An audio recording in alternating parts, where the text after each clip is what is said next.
Hi, Julie. I'm so glad you're back. Hi, Kathryn. So happy to be here. Yeah, we're going to be talking about a concept called allowing what is. And there's so many different ways this applies to recovery. So, Julie, let's just get started in introducing the topic. Okay, fantastic. Yeah, so this is something I see again and again and again. And I think that it's critical to recovery because as we recover, we are learning to be comfortable with what is, even if what is isn't comfortable, instead of turning to food. This idea that we can be with whatever is unfolding in our life and stay out of the food, no matter what. Yeah. It's a really important piece in the healing journey is learning to be okay with what is as it arises. Yeah. And I can think of so many ways that this applies. I mean, a lot of times people will think, oh, I ate imperfectly, so I might as well binge. And it's really allowing imperfections, which we've talked about on the podcast. It's allowing, your weight to be what it is. It's allowing your That's right. appetite to be what it is. So there's a lot of different ways. And yeah, could you just kind of dive more into that and just what you see from your Yeah, clients? yeah, absolutely. I mean, so it's like we're learning to allow instead of resist, right? I always say expect and allow urges instead of resisting or fighting against them, and doing that without turning to food. So when you have an urge, right? When you're having any emotion, an uncomfortable emotion, when you're ill, you and I both just recovered from pretty heavy illnesses, right? When you're in pain, if you're dealing with chronic pain, when you have sleep issues and you're sleep deprived, financial concerns, our current weight and size, as you mentioned, our actual appetites, not the appetites we're trying to push down through a diet or that we're binging over, right? The weather, what other people say, do, think, loss of any kind, uncertainty, stress from work, stress from life, and even just the act of saying no to what we think we want right now for choosing what we want long term for ourselves. Yeah, and all the things you talked about are really part of life. And a Yeah. part of life that isn't going to go away. The things you mentioned of financial stress, sickness, emotions. And when we have a binge eating habit, these things can get deeply connected to binging. And so when we have these different stresses, or, and not all people binge in response to stress, sometimes they can be good emotions as well, but binging gets connected to life. So we Yeah. have these things that happen in our life, we have these emotions and we have urges, and we get so habituated to responding by eating, by binging, that we're not actually allowing what is. And, it's not that we need to fix what is, it's not that we need to cure all our emotions and all our problems, but just to be in that state where you're allowing it, I just think it's just really helpful. Yeah, yeah, exactly. We're not going to be able to cure everything. It's just not possible, right? And it's definitely not necessary in order to stop binging, as we say all the time, right? You can't have a perfect life before you stop binging. Like that's just never going to happen because there is no perfection anyway. And as you said, all of the things that I mentioned, they're just part of life. So it's that idea of right now it's like this. And that's okay. I may not like it. I may not want it to be that way, but this is how it is right now. And there's that wonderful quote from Byron Katie, when I argue with reality, I lose, but only 100% of the time. And that's the thing. If we get comfortable saying it's like this, and no matter what, I don't binge. I may not like the way my health is. I may not like the fact that I only slept an hour last night. I may not like it that my child is sick. I may not like it that I can't pay my bills this month. I may not like any of those things. I don't have to like it, but I can allow it to be there and not binge. Yeah, because when you make the choice to binge, then you're allowing a whole different set of emotions and pain, and allowing that in your life, it's just both of us have been there. It's so destructive. It affects every part of your life. It Yeah, really disconnects you with just being authentic and dealing with the things in your life in any sort of healthy way. So I like that just little shift in allowing your life instead of allowing the painful habit. that's right. That's right. Allow the urges, allow the life instead of allowing binging. Mhm. Absolutely. Yeah. Absolutely. Yeah, because what doesn't work is avoiding what is, right? Pretending it isn't there because it keeps you from addressing the cause of whatever is there. And then acting out against what is or fighting against what is that only intensifies it because, as you resist it, it gets stronger and stronger and stronger, just like urges when we resist them get stronger. And then if we react to what is with really negative emotion, that just leads to negative results. And that could also be reacting to it by eating, right? So then we have all of the negative consequences of the binge on the other side, and we've just reinforced the urge, and we haven't addressed any of the things that were bothering us. Yeah, it makes a lot of sense. And it actually brings me back as you're talking. I think about kind of how all of this was framed when I was in therapy. And those of you who follow my approach and have read my books know that I was taught that binging was a result of these difficult emotions and things like that. So it was all about trying to fix the emotions in order to avoid the binges. And it was such a losing battle. And I feel like the way we're talking about it, it's not vastly different from the therapy, but it's just enough of a shift that it makes sense. And I feel like if it was presented to me in that way back then, I don't know, I just feel like it's so much more powerful than saying, "Okay, I have to get rid of the depression in order to not binge." Instead, okay, I can be with this depression and still not binge, and they can go together. That's right. That's right.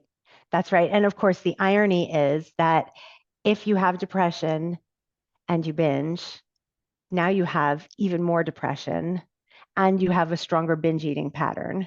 Mhm. Versus if you have depression and you choose not to binge, not only are you freeing yourself from this terrible problem of binge eating, but also often, not all the time, but often, a lot of people's depressive symptoms lessen or lighten because they don't have the inflammation of their gut and brain going on anymore. And suddenly, brain fog lifts, mood improves, all of these things. So it's kind of ironic, right? Like you have to Mhm. fix your depression in order not to binge, but no, it's kind of the opposite. If you don't binge, and I'm not saying that that's the cure for depression. I am Mhm. saying though that often we see that people's depressive symptoms ease Yeah. without the binging. Yeah, I 100% agree with that. I will say, as a little bit of a stipulation, sometimes in the beginning, it Mm, can feel that's so worse true. just for a little while. So true. 1,000,000%. And that's like if we go back to like talking about dopamine, absolutely. That's such a good point. That also it gets worse before it gets better many times because suddenly all of the emotions that you were pushing down with food come flooding to the surface. And you're not used to feeling them. And also, as your dopamine levels start to regulate, there can be these giant swings where depressive symptoms or negative feelings can feel very, very, very raw and intense. Great Yeah. point. Yeah, But because that all normalizes.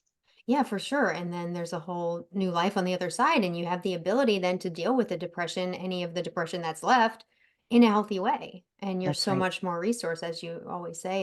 Like I talked about in the beginning, the urges can get connected to different emotions. So let's just keep the depression as the example here. So if someone is so used to habitually responding to those urges during times of depression with binging, then again, they're allowing the binging, they're allowing that those feelings that the binging brings, the temporary pleasure in the moment, the shame afterward, that's what is being created in their life. Okay. So they're not fully feeling those depressed feelings because they're binging, and it's not that Yeah. binging is the cure, as we always talk about. Binging is not helping the depression, it's making it worse.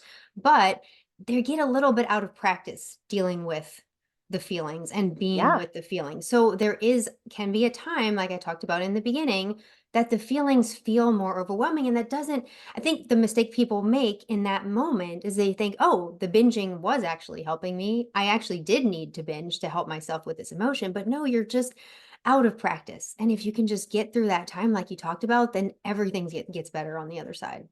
Yeah, and I would say like to the contrary, binging's not helping you. Of course, we know that, but also it's actually a good sign. Like when people tell me, when clients say, "Oh, but I'm not binging and now my all my emotions feel so raw and intense and difficult and hard." And I'm like, "That is a great sign. Mhm. You are healing." Like that's a great sign. And again, it's this piece of allowing what is, going in eyes wide open. When I stop binging, at first urges are going to be very strong. They're going to be very uncomfortable. And my emotions are going to feel really raw and uncomfortable. And so you go into that eyes wide open. Oh, good. This is a chance to heal. This is a chance to change my brain. This is a chance to rewire pathways in my brain. This is a chance to develop emotional intelligence. This is a chance for me to show myself I can feel any emotion and still stay standing. We're meant to feel all emotions, discomfort, judgment, fear, shame, helplessness, frustration, vulnerability, imperfection, pain, urges, over desire, rage, insecurity, disappointment, failure, fear, sadness, aloneness, grief, loss. We are meant to feel all of those things along with all the other ones: happy, elated, joyful, loving, all of that. But it's like the gift of being human includes the whole range. And, for many of us, me included, 40 years of binging, I wasn't good at feeling my feelings. So, yeah, it felt really weird and uncomfortable. And I felt very raw, you know, but, but it was, oh, good. I'm healing. Mhm. I'm healing. So, to anyone out there who's been binge free, first of all, go you. That's amazing. And if everything feels really raw and uncomfortable, go you. You're healing. That's Yeah. a sign. Yeah.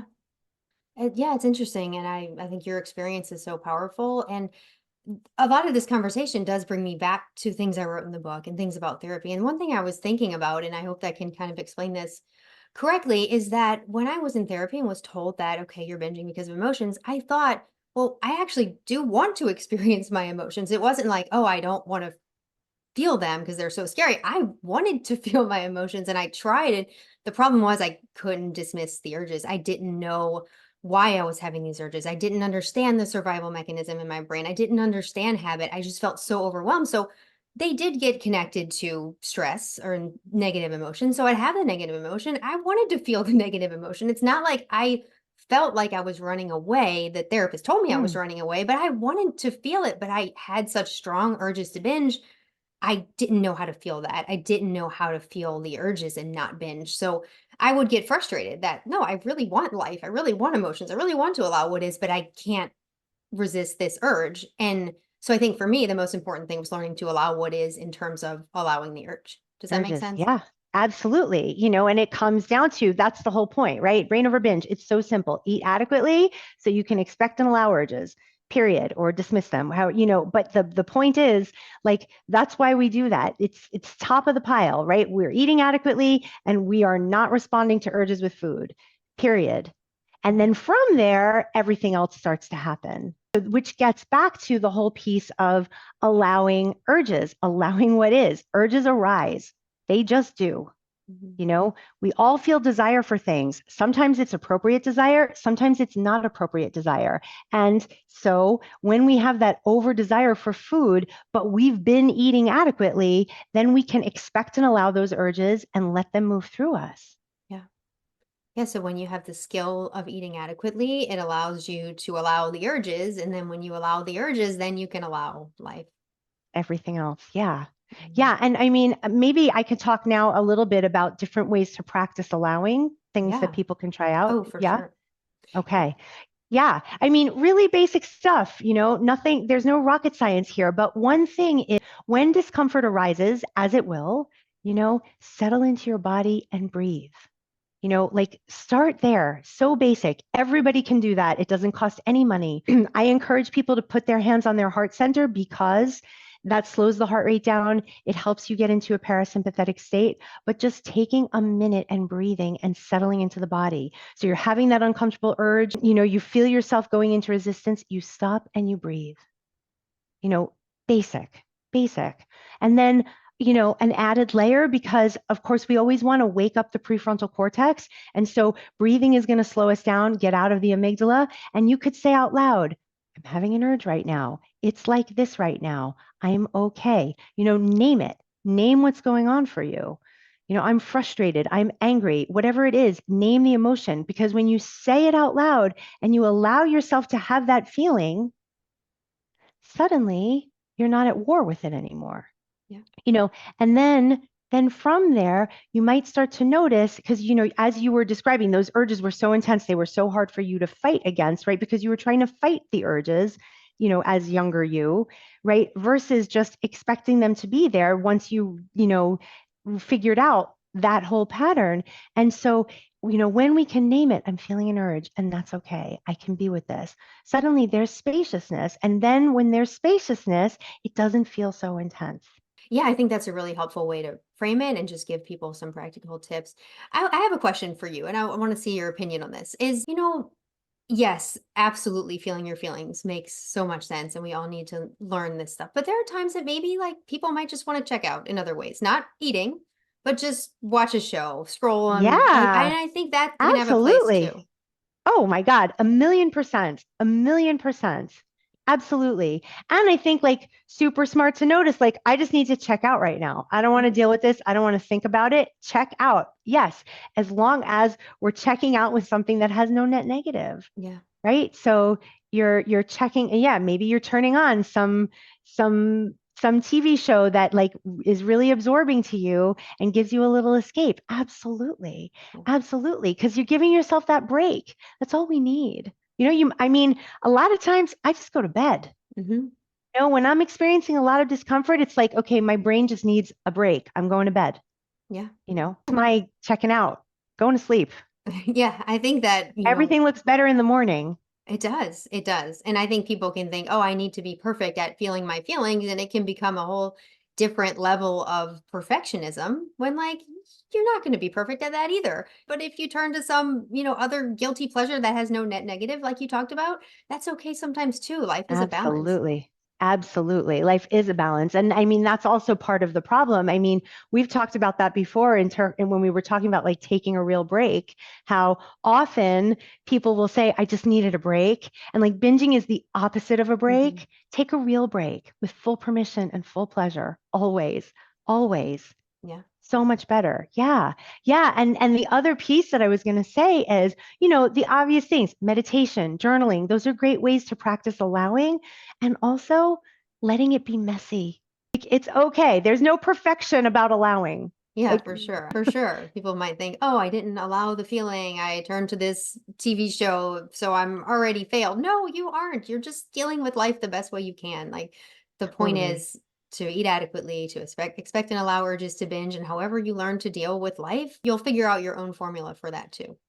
That's right. That's right. And, I would be remiss if I didn't add that you need to love yourself through this and celebrate every win, Hmm. right? So, like every time you notice, wow, I had an uncomfortable emotion and I allowed it, celebrate, celebrate, celebrate, right? Like Hmm. every step of the way, reinforcing that pathway for yourself, reinforcing what you want to be doing. Even if, I had a lot of discomfort and I was like, you know what, tonight I'm just checking out with some TV for a few hours. Hmm. Good. Go you. Celebrate that. Yeah, Julie, that's such a great point to wrap this up on. I think this has all been really helpful. And yeah, I just really appreciate it. My pleasure. So good to be here. And come get support. If you need support, we're here to provide it.